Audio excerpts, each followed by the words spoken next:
아멘. 오늘도 애굽에 대한 심판이 예언되어 있어요. 네. 애굽이 왜 심판받는가를 우리가 알면 에, 오늘날에도 이런 마음을 가지면 예외 없겠구나, 그런 도전을 받게 되는데요. 첫째, 애굽은 자기가 창조주라고 그랬어요. 풍요한 나일강의 젖줄, 또 이집트 문명을 자랑하면서 군사력을 강대하게 하면서 이것이 내가 나를 위하여 만들었다. 여러분, 여기에서 우리가 알아야 될 것은 이 세상의 모든 만물은 나를 위해서 내가 만든 것이 아니에요. 인간들을 위해서 인간들이 만든 게 아니에요. 하나님의 영광을 위해서 하나님이 친히 우리에게 주신 선물들이에요. 이 어떤 개념을 분명하게 이야기할 때 우리가 만물을 보는 시각이 달라져야 돼요. 자연을 바라보는 시각이 달라져야 돼요. 인간이 정복할 대상이 아니라 자연은 하나님이 주신 은혜의 선물로 잘 관리하고 보존하고 이걸 번영하게 할 사명의 대상으로 봐야 돼요. 그렇지 않으면 자연이 재앙을 우리에게 가져다 준다고요. 중요한 것은 애굽은 그래서 멸망받는 거예요.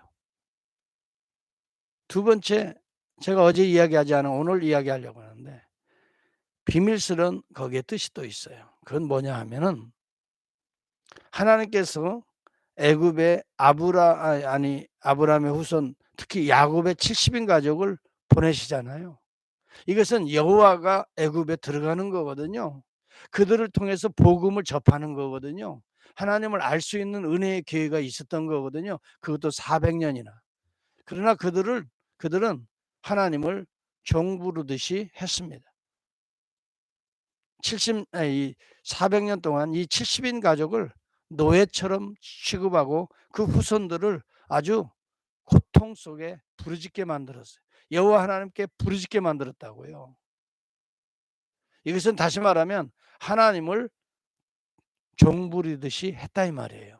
자기들이 하나님 노릇하고, 이 말이나 쉽게 말하면 그런 거거든요. 하나님의 백성 아니에요. 하나님의 종들 아니에요.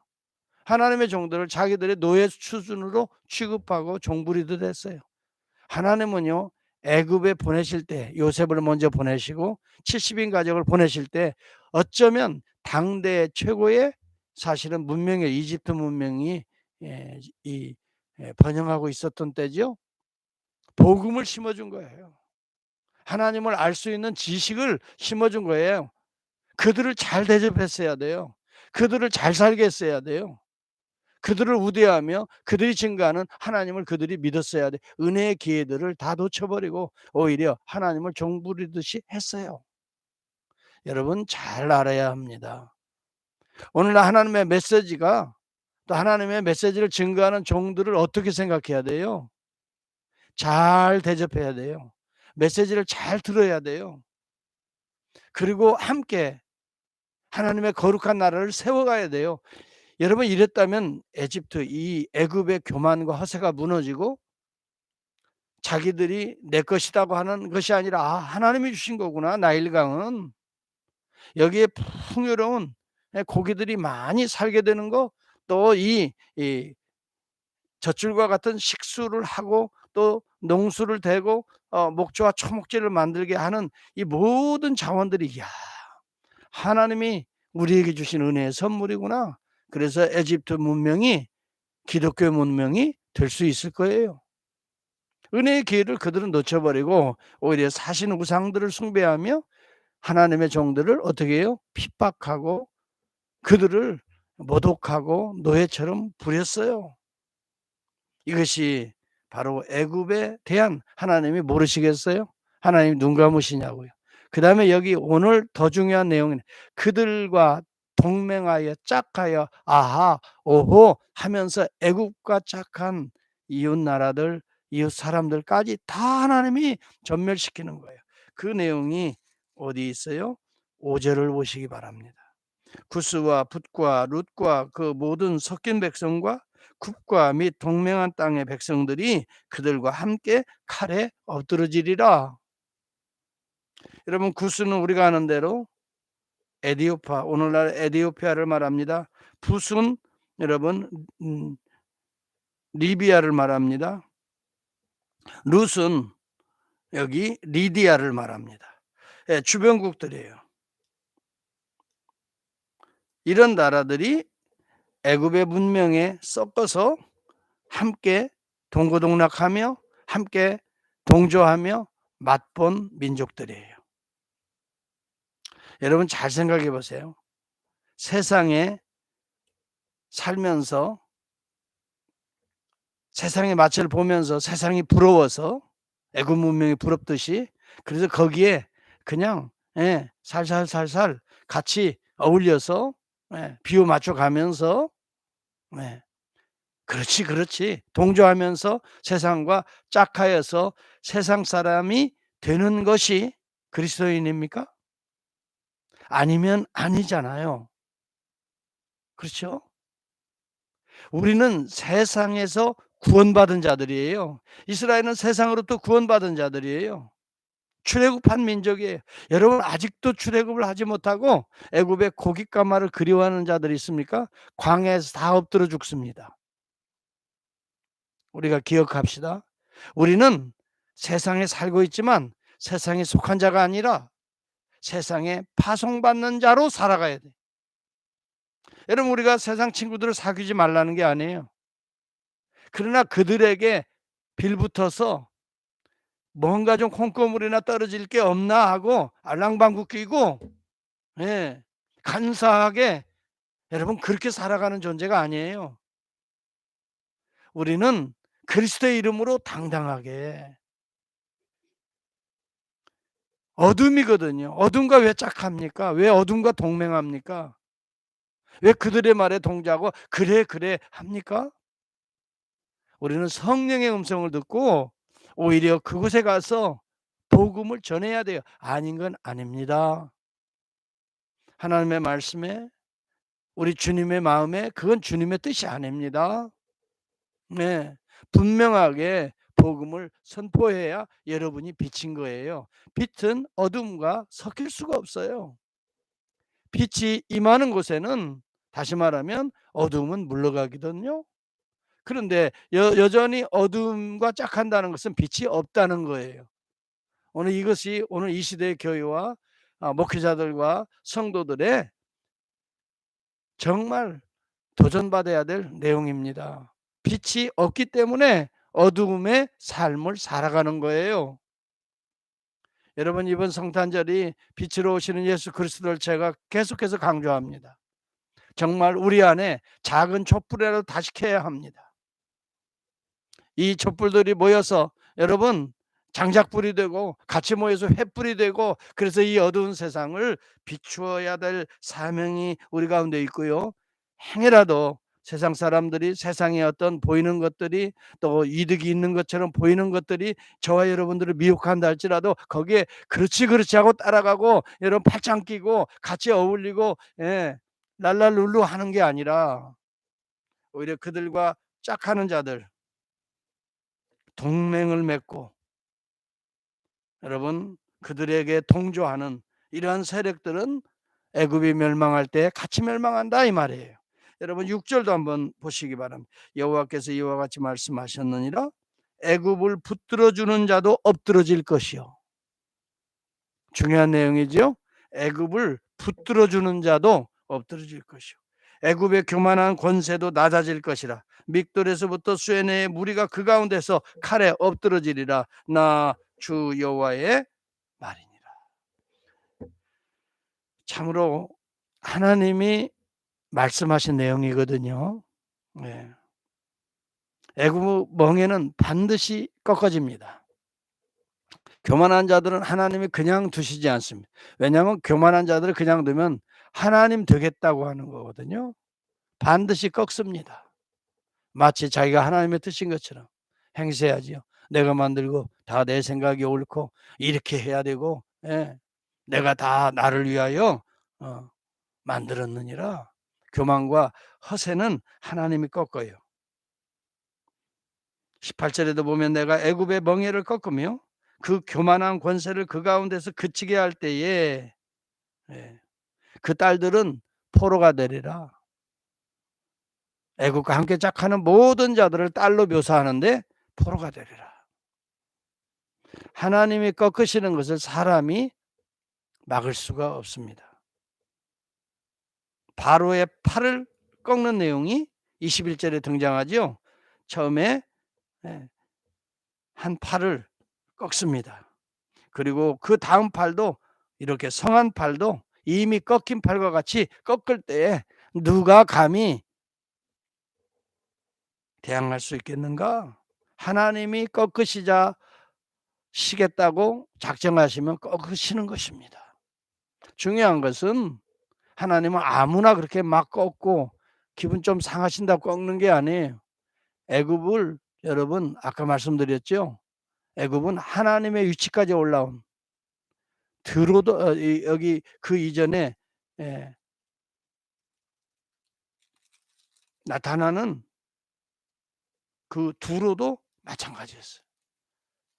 대부분 하나님의 진노와 심판을 받는 세상의 특징은 자기들이 하나님 노릇하겠다는 거거든요. 이것처럼 위험한 발상이에요. 신앙생활 하는데도 우리가 조심해야 될 부분은 함부로 하나님의 뜻, 하나님의 생각 말하면 안 됩니다. 성경적으로 프루브가 돼야 됩니다. 성경적으로 이것은 분명히 아니다. 예. 이것은 분명히 하나님께서 기뻐하시는 길은 이 길이다 라고 성경적으로 프루브가 안 되면 함부로 말해서는 큰일 납니다. 그 순간 자신이 하나님 노릇 하겠다는 것입니다. 하나님이 곁에서 들으시고 비웃으시리로다. 우리는 정말 겸손할 때 하나님의 음성이 들리는 것 같아요. 물론 목사도 또 뭐 기도 많이 하고 성경 많이 아는 뭐 장로님이나 아니면 뭐 신학자들이라 이분 한다 할지라도 이것이 하나님의 뜻이다라고 함부로 말해서는 안 돼요. 네. 정말 하나님의 깊은 뜻을 우리가 때때로 자기의 뜻으로 둔갑시켜서는 안 돼요. 자기의 뜻을 하나님의 뜻으로 둔갑시켜서는 안 돼요. 하나님의 깊은 뜻은 때때로 우리가 몰라요, 당시에는. 그러나 중요한 것은 분명한 거. 예를 들자면 이런 거예요. 복음을 전하는 거. 이것은 누가 뭐라고 그래도 때를 얻든지 못 얻든지 복음을 전하라는 것은 하나님의 뜻 아니에요. 그렇지요? 교회를 협력해서 세우라는 거. 이것은 하나님의 뜻 아니에요. 환경이 어떻든 간에 어떠한 여건 속에 있던 간에 십자가 지고 가라는 거 하나님의 뜻이 아니에요. 죽도록 충성하라 하나님의 뜻 아니에요. 네. 교묘하게 여러분 하나님의 뜻을 왜곡시키지 마세요. 이것처럼 하나님 기만하는 일이 없어요. 여러분 애굽이 망하고 구스가 망하고 모압과 암몬과 여러분 두로와 시돈 다 보면은 자기들이 하나님 노릇 하려고 하는 거예요. 이번 이스라엘과 유다도 하나님의 말씀 대신에 자기들 뜻대로 나갔어요. 우상 숭배하고요. 하나님 무시하고 선지자들을 오히려 핍박하고 결과적으로는 하나님의 진노와 심판을 당할 수밖에 없었어요. 하나님이 멸하시는 계획은 꺾고 막을 자가 없다. 중요한 것은요. 애굽의 이러한 모습들이 오늘 이 시대에 우리의 마음속에 자리하고 있나를 살피는 것이 중요합니다. 오늘도 하나님이 기뻐하시는 저와 여러분이 됩시다. 하나님 무엇을 기뻐하실까요? 우리 주 예수 그리스도를 닮은 삶, 예수 그리스도와 같은 그런 모습으로 살아가는 삶.